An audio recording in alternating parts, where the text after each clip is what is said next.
my connection with the environment has helped heal me along this journey. And when I was kind of looking for speakers, I was like, you know what, I'm gonna just search environmental biologists, conservationists, and see who's out there. And when I was doing that, the first person I actually came across was Sean. And when I saw his page on Instagram, I was blown away. Coolest pictures of anyone. Literally a modern day Steve Irwin. And I was just blown away. And I was like, I literally have to reach out to this dude because he is so cool. And so I started following his pictures and the amount of animals he's interacted with, the places he's been in the world, and the impact he's having um, on our planet. I was like, I'm gonna ask this guy to speak, and I reached out, and he was down to speak. So this is like a new environment for him, a new setting. So give a warm welcome to the Wild Ginger Beast, Sean Laughlin, everybody. The mic is yours, bud. Sweet. Hello, guys. So kind of a little background to go kind of a little more on what Kyle said. So I kind of have a bunch of different professions, but the main one is the study of herpetology. For anyone who doesn't know that word, that is the study of reptiles and amphibians. And I particularly specialize in venomous snakes and crocodiles. And then outside of that, I'm an expedition leader with National Geographic and a couple other different companies. And I also do quite a lot of photography, as Kyle said, when it came to my page. Now, I travel, I've been to 6 continents now, about 26 countries, and I've lived in 6. And I've been able to see some of the most incredible wildlife, some of the rarest wildlife on our planet. One in particular was when I lived in Madagascar. It wasn't actually in lemur, but there are some really rare lemurs. But while I lived in the northwestern part, which is in Mahajanga, I was doing research out there, spatial ecology analysis on the Malagasy hognose snake, which is a rear-fanged venomous snake, one of 2 on Madagascar. Not deadly, but it does hurt. I did get bit. It does hurt. But to be able to see the Malagasy fishing eagle, which there's only 60 mating pairs left on our planet, it's kind of an overwhelming experience seeing these animals that are just, they're almost gone. Like, guaranteed, like if I ever have kids, I have no idea when, but they might never actually see this animal. They might read it in a book, like, oh, Dad, you saw that one. Or, it's there's a lot of different animals that I have also seen like that. And another amazing raptor that I was actually able to see in the wild, which was in Guyana last summer, which was a harpy eagle. They're the largest, one of the largest by body weight raptors on our planet. And the reason for that is they eat monkeys and sloths. Their talons are about the size of a grizzly bear's, and they have a 7-foot wingspan, and they're just like a reaper going through the forest because they don't fly high. They fly in the tree line, so that monkeys and howler monkeys can't see them. Like you'll hear it when the monkeys know, and you'll know there's a harpy around because the howlers go like, and they start calling out to each other. And that sound, you can hear that from like 2 miles away. So you know that they're getting preyed upon. And being able to travel to all these crazy cool places and just see this cool amount of animal, I'm sorry, guys. These crazy cool animals and being able to have these awesome interactions with them and just feel them, just be one in nature. It's kind of weird when you step back and then when you're in there. Like, one of the coolest parts was I was in Nepal, and that was your opening, Tracy. Really, like, the whole music really reminded me of when I was in Nepal. I was down in Chitwan National Park, which was in the south, and there's rhinoceros all over the place. There's elephants, there's great hornbills. We were tracking tigers, and it's just, there's something about being in nature and not being on the top of the food chain. It's just so cool and thrilling, and just when you're tracking a tiger and just the natural feeling of the hairs on the back of your neck pricking up, you don't feel like you're being hunted, and it's not something that everyone gets to experience. It's really cool, actually. But I kind of have this super big knack when it comes to being in nature, and I haven't really had any horrible instances with wild animals. I've had some pretty big accidents when it came to, but those are captive animals that I was working with. Um, in the wild, I've gotten charged by a couple Asian elephants and some rhinoceros, and then a croc here and there, but nothing crazy. Uh, there's one instance where I was in Bali, and it was probably one of my biggest, excuse me my language, fuck up of my life. And I was training a 12-foot saltwater crocodile to do, so crocodiles have about the same intelligence of a dog. They're extremely intelligent. They know their name. They know commands. They're pretty awesome. And there's a reason these things are on the top of the food chain in the areas they are. And so I was doing a presentation. So the first day I worked with this animal, everything went fine. Everything exactly how I wanted to go. We fed him up. We made him fat. So that way he's not going to do a food response attack.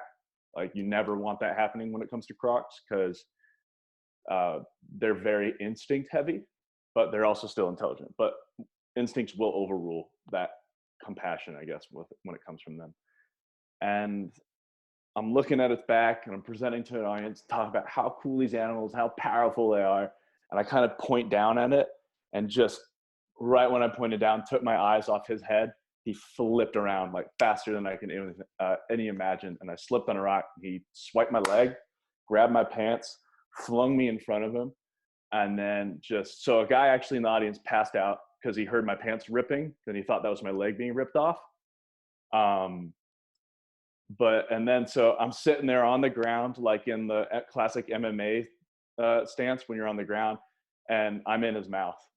So the next thing I know, I have a 12-foot crocodile on my leg. I'm looking at the blood. I'm looking at his teeth coming into my leg. I don't feel a thing though. I just feel like the pressure, and just seeing that eye, just looking at you. It's a humbling experience. And he held me in his mouth for about 2 minutes. And so you got to keep in mind, a saltwater crocodile about that size can close its mouth at 1 inch, going 1,600 pounds per square inch. So when you put the math together, I got about 10,000 pounds on my leg. So my calf took the full entire blow. Luckily, I still have my leg, guys, by the way. I still have my leg. Thanks, Longa. But I do have some gnarly teeth marks and a really huge indent in my calf, because my calf took the full blow of the bite. And he let go. He just let go. And I rolled out of his mouth, ran out of the cage.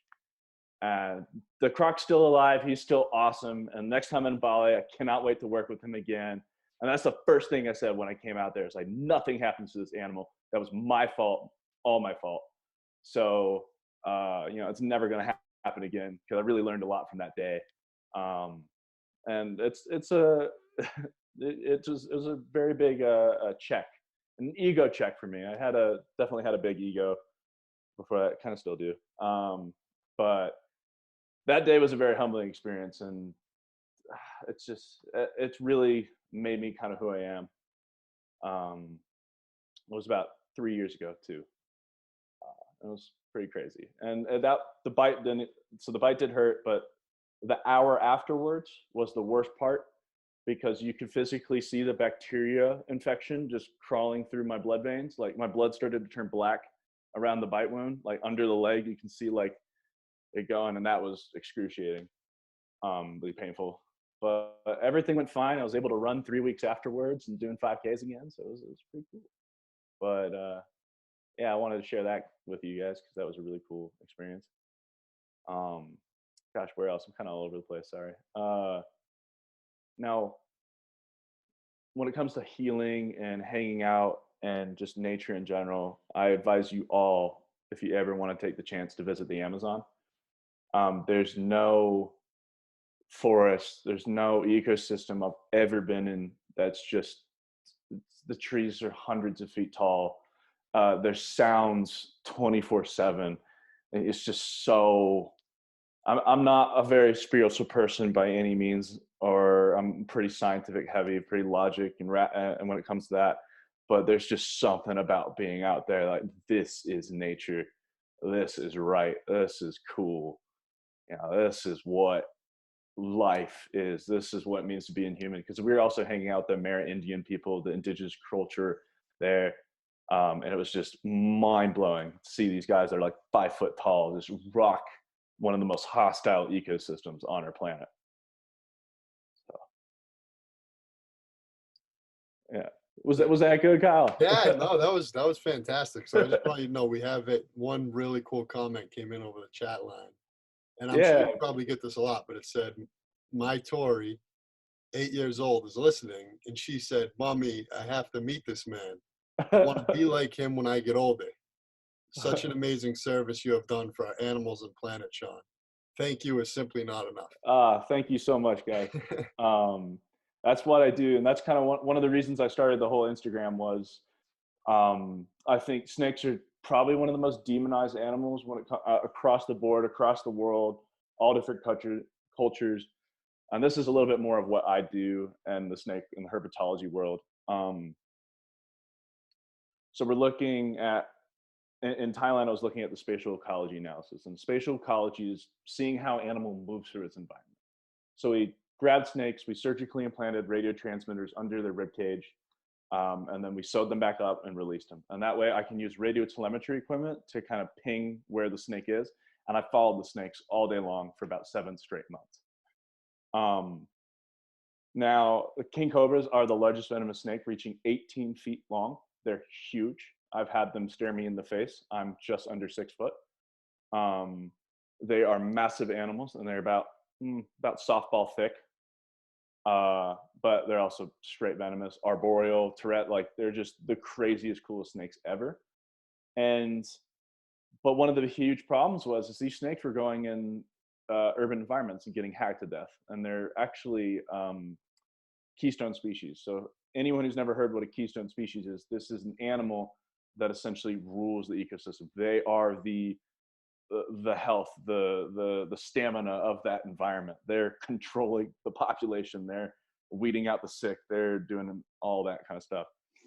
And the reason we need snakes is if you have a rat that's riddled with parasites and diseases, well, we're mammals too, and a rat is also a mammal. A cat is a mammal. A dog's a mammal. All those parasites and diseases usually transfer between us and Black Plague, right? But if a snake were to eat that rat that's filled with those diseases, it's eliminated from the ecosystem. And so healthy environments, healthy cultures have snakes. Where they are, obviously Antarctica and like Ireland and other places have no snakes, but they have their own things to deal with it. Nature has its own way. But snakes are so beneficial to environments they live in. And being in the United States where, oh my gosh, I don't know if anyone's ever heard of the Sweetwater Rattlesnake Roundup in Texas, where about millions and millions of rattlesnakes are gathered up and slaughtered for the sake of slaughtering them, just to kill them. And the way that people do it is they dump gasoline down these giant caves to get the snakes to suffocate them out. And that gasoline goes into the aquifers too, so it's also poisoning all the water around there. And they were scarce on that too. But then the snakes come out, and then they just like gather them up and just kill them. And like the sickest thing is there's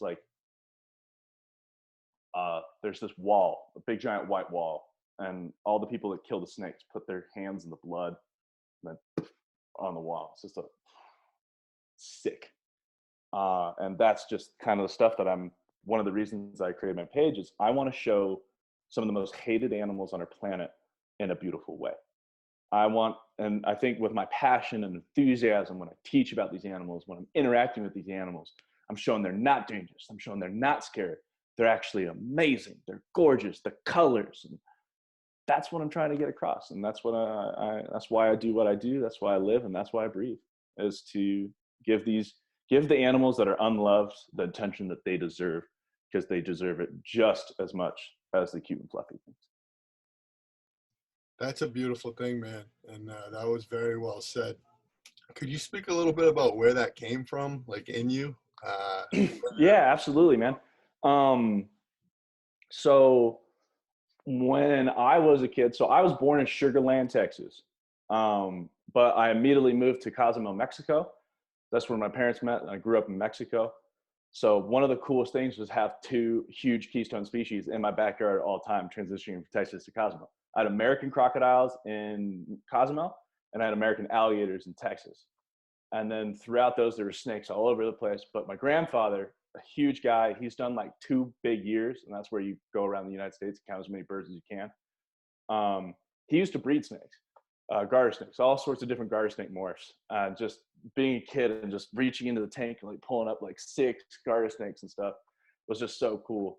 But then as it kind of progressed, I was kind of like that weird, awkward science nerdy kid in high school. And well, snakes and so I also bred tarantulas and stuff, and I absolutely love spiders. I love spiders and arachnids. Everything's scary. I love it.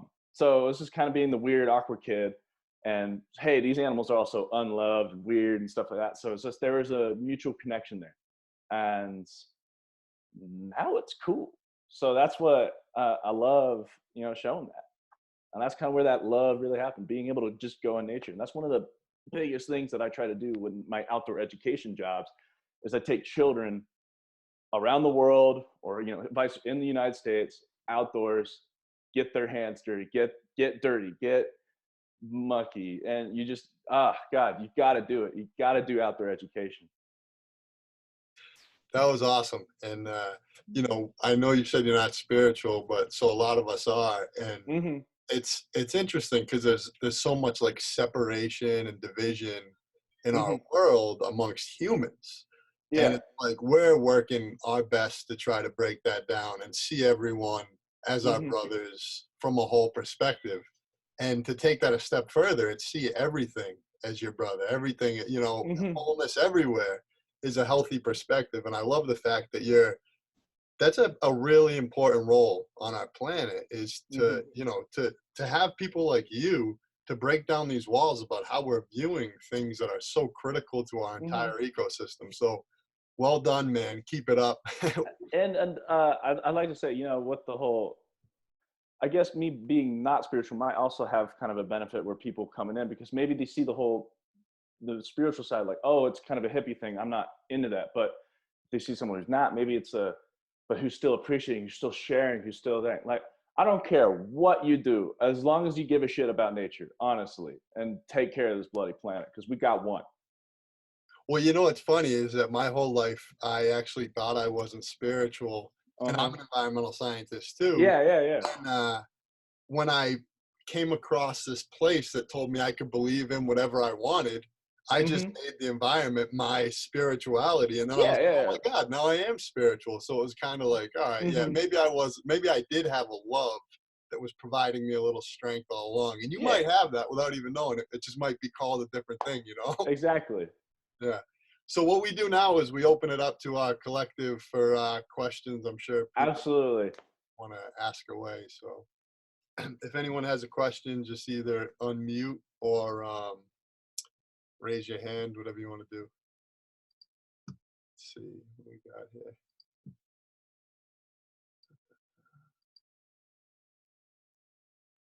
Is that Joey? Joey, go ahead, bud. Saw a finger go up. Yeah, I'll talk. Wow, Sean. Holy cow, dude. Like, amazing. Your facial reactions, man, were like awesome. Because I was blown away, dude. I'm blown away. I really am. Because when people, for me, that like, we're all connected, this whole thing. And like you just said, something's really important. If you give a shit about nature, like, you're cool. Because I've been saying this a million times, like, this is the only thing we got to live on. Like, yeah, we're trying to live some other places, but the way to live in those other places takes a lot of effort. Like, this is like, we're made from this place, and the things that we can learn from. Like, I love how you spend time watching animals. There's a guy named Boyd Vardy who tracks lions. And I've listened to his book, and you made me realize that, like, you're doing the exact same thing. You're watching the behavior of these animals, and then you're correlating it to like how we behave. And you made your own like association with like your ego making a mistake, and how like it was an alligator or a crocodile. Crocodile. It wasn't the croc's fault. Mm-hmm. You know, like that type of stuff for me, I think there's so many valuable lessons. I think that's probably one of the major reasons we're seeing such a big issue with like the human race, is because of this disconnect of us paying attention, like being in the Amazon and Mm-hmm. having to be quiet because you're being hunted as you're hunting. Mm-hmm. And like there's so much value in that quieting and that like humbling of being a human, because I think that we've lost track of the fact that, like, you know, just because we can make cool shit from the earth and like we are so smart doesn't make us like free of getting like yourself getting mauled by a croc that you knew. Yeah. You know, I mean, I'm just like super grateful for the work that you're doing, man, especially like taking the vilification away from some of the scarier species on the planet. I mean, I know myself, I've owned a snake. It was an accidental ownership. A friend of mine left it, and I couldn't help it but take care of it. I couldn't leave it out and take care of it. And I was scared to death of it the whole time. I really was, but I learned, and it's an amazing animal. It's a phenomenal animal, and it's amazingly resilient. And I just really love what you're doing, man. Like, I am like blown away by all of this. I could sit and listen to you for hours, tell stories. So thank you. Hopefully a YouTube channel is going to be coming up. So. Oh yeah. All right. I dig that. Tracy looks like she said, thanks, bro. Thank you so much, Sean. I'm going to be watching all your stuff, dude, when you get that YouTube going. So Thank you, Joe. Hell yeah. Tracy, go ahead. Sean, so many times when you're talking, I wanted to just ask a question or dig in a little deeper, and you just shared so much so quickly, and I'm sorry, but no, it's great. Meaning I'm super intrigued, but overall, I really just want to acknowledge and honor the work you're doing in the world, because I have an irrational fear to snakes, right? Where did I get that from? It's almost like any prejudice we have, any belief we have that we have no personal experience from, yet we're terrified. I've never been bit by a snake. I've never had a bad experience. I've had a snake in the house with my stepson, and I've lived with, but there's this irrational fear, right? This irrational part that's in our psyche. And I love that you're taking that on, to care so much, to have that love and be the pioneer to love these animals that really are keystone species. And I just learned what that was at a documentary I watched on an airplane in December. I mean, literally, not just the environment they live in, but our whole world environment is affected by these particular animals.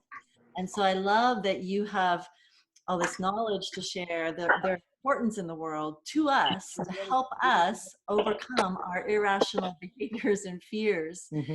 And sick, as you were describing in Texas, activities that we're capable of. But we know this, right? We can look at the history of humanity and see the ugliness that comes out of ignorance and fear. And I'm so grateful that you're extending that love to these animals that are so important for us. And I hope your message gets out broad and wide. Thank you. You know, I definitely want to help spread that. Well, and then, so I want to also bring them out that I'm sure who here knows anyone with breast cancer, who's ever had breast cancer. I'm sure a lot of people have. All breast cancer is treated with copperhead venom. All of it. A lot of heart stuff is treated with fer-de-lance venom. That's the most toxic snake in Latin America. It's like it has a hemotoxin that goes after your cardiovascular system. But science has bio-re-engineered it to target cancer cells and help with heart attacks. And then, does anyone here know type 2 diabetes? Gila monster venom is the main thing to use for that. So the most toxic, deadly animals on our planet actually save more lives than they take per year. Yeah. It's a good perspective. You're a bridge of our enlightenment. Well, and another thing is, like, you know, people have a mindset that they're going to get attacked when they walk out. I've literally stepped on rattlesnakes here in Colorado, and they haven't done anything. But I walk up on a bull snake, and it's like chasing me, and like, it's hilarious. It's like, I know you're not dangerous, and you're trying to be, and it's just adorable. But it's like the little dog barking at it. Yeah. And so a lot of people are like scared to get bit by a snake and stuff. Any puppy bite, cat scratch, or little nip, you know, if you dare to touch your cat's belly, after that happens, when they pounce on you, that hurts more than any snake bite I've ever gotten on an average size snake. Wow. Thank So, you. yeah. You're opening my mind. Thank you for the nice words. That was Whereabouts are you? Because you said you have garter snakes in your. No, I want to. I live in San Jose, California, and we've got serious rats, bold rats that are just kind of hanging out with us at night when we're in our pool. You actually got some cool rattlesnakes. You even have horny toads out there. Yeah, we do. We have a lot of. I have a lot of them in my yard. There's some cool stuff out there. Yeah. Thank you very much, Tracy. That was awesome back and forth. I see Donna's hand up. We'll unmute Donna. Oh, sorry. Thank you, Kyle. Thank you, Sean. That was crazy awesome. I had a lot of visuals, especially playing with the creepy spiders and everything. But I want to agree with Tracy to bring a different context. You know, your point. Some of the most toxic creatures, by the grace of nature, actually save lives. I mean, I just love nature and the beauty, and every bit of it matters. And you know, this is Nat Geo statistic. In 2011, they did a study that they projected over 8.7 million different species of creatures on the planet in 2020, and have only identified 1.6 million. And out of all of those millions, the only creature that has the capacity to have free will and be a steward of other forms of life is us. And that's what you do. And you especially, I hear, have a heart for the creatures that are least likely to naturally be cute and lovable and loved, which is a real indication of a spiritual heart in my world anyway. And I just really wanted to acknowledge that, because it is amazing and there's so much we don't know. And most of us will never have the life or choose to do what it takes to create the life that you're living and be able to give. I mean, you've seen animals that won't ever exist again. Wow, I can only imagine how that fills you inside when you see that. So I just appreciate it. You cry. So thank you. Thank you for the kind words. Thank you so much, Donna. Question for you. What can somebody like me or anyone in our group do to be more proactive? Like, if you had anything you think we could do in this neck of the woods to kind of, absolutely. So I recommend everyone download iNaturalist. It's an app on the store. It's essentially a citizen science project. So whenever you're hiking and you see flora or fauna, you can take a photo of it, upload it, and it allows researchers like me to, if you don't already know the species, allows me to identify it. And then that then gets put into a global data set where then it helps assist biodiversity index and species richness indexes. So that's an awesome way to start that, to help when it comes to that.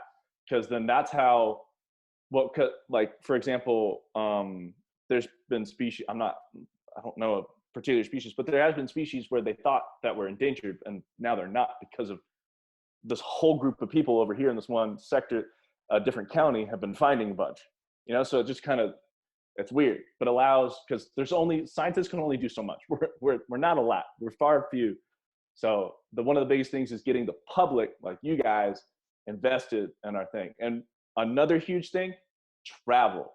Visit obviously when COVID-19 craziness goes away, but visiting these places, spending money on ecotourism, going to see those worlds, because that helps the indigenous people of those areas who then stop poaching or not taking care of the planet or their environment, or and utilizing it to get rid of it, and then actually put that incentive to keep it pristine.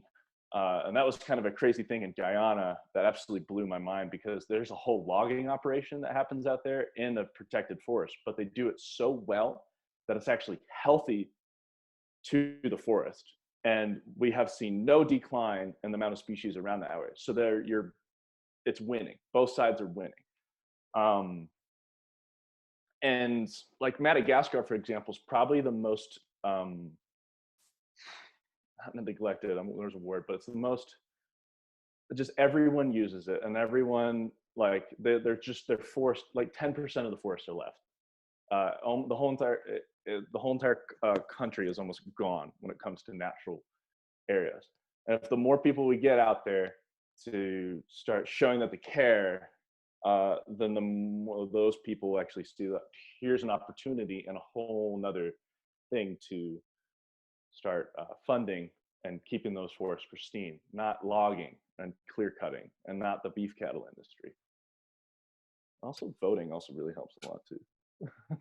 Thank you so much for answering that question. I believe I've seen something called the Bio Blitz in New England, where it's basically they'll be like some sort of organization that one day will have a bunch of people go out using the iNaturalist app, and it's almost like a big go find different type of species as like an event. So I'll keep an eye out. It'd be cool for the quantum. And there's another thing, following people like myself and other people who are in the sciences and stuff like that, because we're in a new kind of area where the social media is, it's kind of career, and it's like, if you can get stuff, then that can support stuff, certain those people, models and influencers and stuff like that. They're not doing a lot. Follow the artists, follow the scientists, and because they all have it too, the photographers and stuff like that. If you're supporting them, then they can do them. Yeah, and I don't want to take this hostage, but just to bounce off that, do you have inspirations that we could kind of? Oh my gosh, I do. So one of the most amazing women that I've ever met, and she's my best friend's. She is my best friend's mom, Christina Mittermeier. She is an absolutely amazing human being, and she's done so much. She's a photographer with National Geographic. I'm sure everyone's seen the Times photo, Best Magazine with the starving polar bear. That's her photo. She's doing a lot of crazy, cool work. I got a buddy down in Florida, Christopher Gillette. He's from that show Gator Boys, which was on Animal Planet like forever ago, but he's been doing some gnarly stuff. Awesome, thank you. And I can probably put together a list and if you send them to me, we'll post them to the whole collective so that we're all following that good stream of environmental energy. So I appreciate that. All right, we have time for a few more questions if anyone wants to ask. Let's see what we got here. Oh, awesome, Renee. Hey everybody, hi Sean. Hey. That was actually me that had written about my daughter Victoria, who's right here with me. Oh, hey. And she just wanted to say something. She's a little shy, but she's she's one of those nerdy science kids in school. Yes. She loves all animals, and her goal is to be a wildlife vet actually, and travel the world and help all the animals that need the most help, endangered species. She's a big Jane Goodall, fan as Jane well. Goodall is another one. She's and amazing. Being 8 years old, I mean, she ceases to amaze me. She's always with the spiders and all the bugs that we find, when we go on nature walks. But she just wanted to say something to you really quick. So if you have the moment. Hi, my name is Victoria, and when I get older, I really want to be like you. And I just wanted to say thank you for helping all the animals in the planet. Thank you. Awesome. So we're going to follow you on Instagram as well, because she can't wait to see all of you and all your pictures. So thank you so much, Sean, for all you do. Thank you for the kind words. Yeah, so we had the question. Thank you, Renee.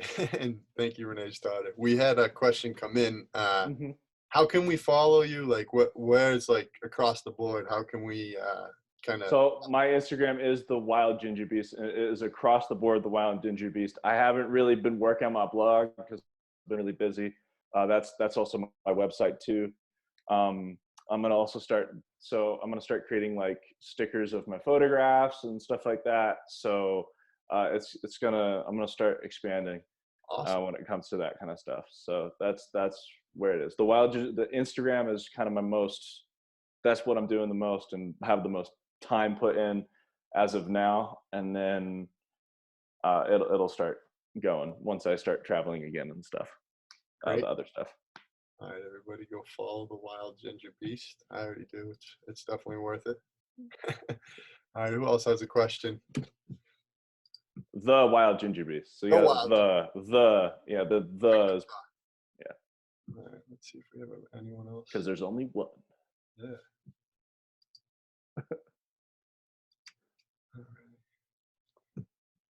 It used to actually be Ginger Beast 1, and then like my Nat Geo kids were like, you know, that sounds like an email. You should change it. And they're like, what about this? And I'm like, ah, that's actually good.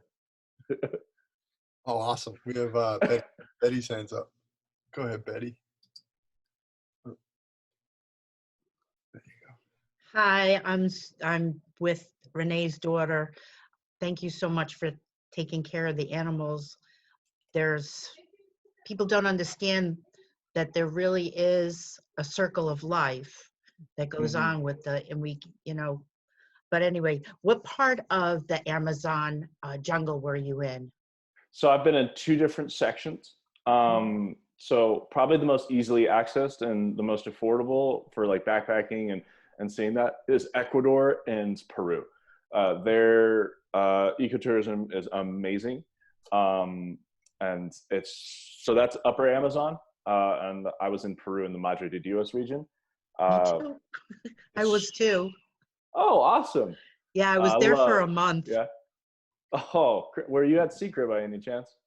I was there actually studying with the shamans. Oh, groovy. So we went up on the high mountains and we saw some not leopards. Jaguar? What do you call them? The jaguar. Yeah. It was really cool. And they treat their animals different. Each animal has its own job to do. So they don't have pets. Did you notice that? I was at a research station, so when we were in Peru, I didn't hang out with a group of people, unfortunately. We were with people that we were were with there. indigenous people, and even their dogs, they keep them outside to warn them for the jaguars, are dangerous animals. But it's just so beautiful to see wild animals in the nature. Rather than in a zoo.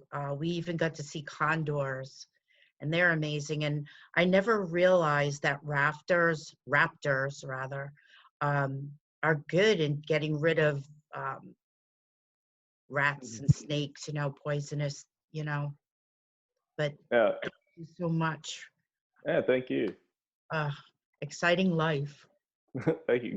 Bouncing off of one of her comments about the raptors is stop using poison, like rat poison and stuff like that. Because if a rat eats poison, it runs outside, dies, owl will eat it, then the owl dies. So that's called biomagnification. So it's chemicals moving through the food chain. Remember, like I said, snakes, raptors, nature has its own way. Thank you for the words. Yeah. What's been your like wildest encounter ever? So this one's pretty funny. That's not like the wildest. You're going Quaalude on us, bro. What's that? Yeah. Okay. So it was in Nepal. And it's the funniest story I've had when it came to a animal. So we've been hiking all day. I haven't seen like any of the crazy megafauna yet. I mean, I've seen like about 6 rhinoceros, and that was awesome. And I saw great hornbills. I saw king cobra and the wilds and gharials and all sorts of other animals. But we're going to this like T-junction and the safari. Now the grass is huge in northern like India and southern Nepal. It's like 7 foot, 8 foot tall. And you're kind of waiting on these roads for animals to cross, because animals use humans, we like to go easy routes. Well, animals do too. So they're going to ride these essentially roads through the forest to, just for easier access to find prey or to just get farther to an area. So we're looking for tiger and sloth bear. That's kind of the main things that we're looking for when we're at this T-junction. So it's been about 3 hours just sitting, not saying a word, just sitting there looking at it. It's hot and we're just waiting. And finally, like, my guys are like, all right, we got to start going. So I go to the bathroom behind a tree. I'm sitting there with my pants down, and a sloth bear walks right in front of me, literally 10 feet away from me, and my pants are just down. And I have my camera. So my belt's undone. So I just start photographing the bear. And so my pants fall down, and then now the guides are kind of behind me, so they hear me shuffling out. So they see my bare butt walking out, and then they see the bear coming out, and they're dying of laughter. And so the bear saw the bare necessities, and the bears, because what my mind was, the bear was going to immediately cross. So I was like, I need to get my photo. But he eventually stayed on the road, and I managed to get my pants up and follow the bear and got some really cool shots. That was awesome. All right. Does anyone else have any other questions?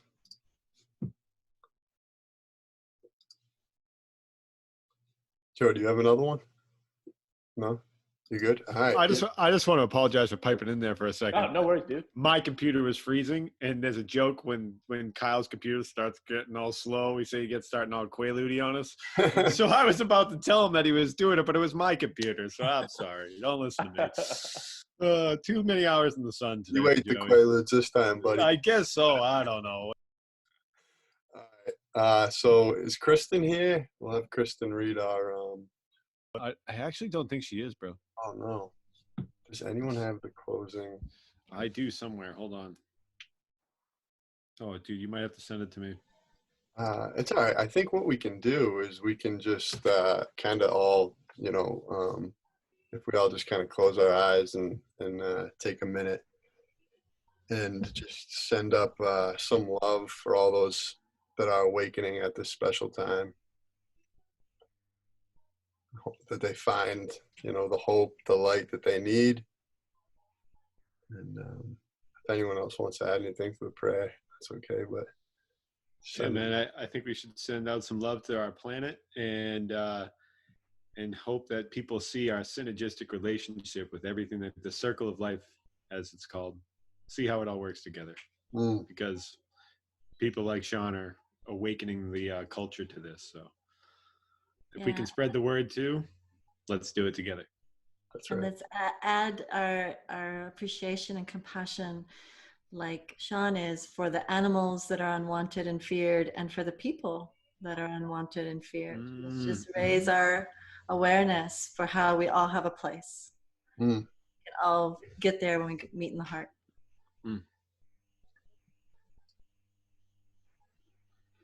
Yeah. I love it. Much love, fam. Sean, you are the man, dude. Safe adventures and yeah, dude. I can't wait to follow all your stuff, dude. Get that YouTube channel out, because I'll be glued to it. Oh yeah, man. Yeah, Sean, thank you sincerely, man. Thank you so much. Spending this time with us, and it's incredible for you to join us today. So I wish you well on your journey, man. And if you ever need anything, if you ever have any environmental initiatives that you think we could help with, you have a bunch of people here that would love to help out. So awesome, and I'd love to meet all of you too eventually. Yeah, yeah, man. I always reach out. I'm always down for an adventure. I bet. Best campfire stories ever. No shit, right? People just be like eating marshmallows. Oh my God. All right, thank you, everybody. Love y'all. Peace out. Thanks, Sean. Take care, everyone. Awesome. Thanks for coming.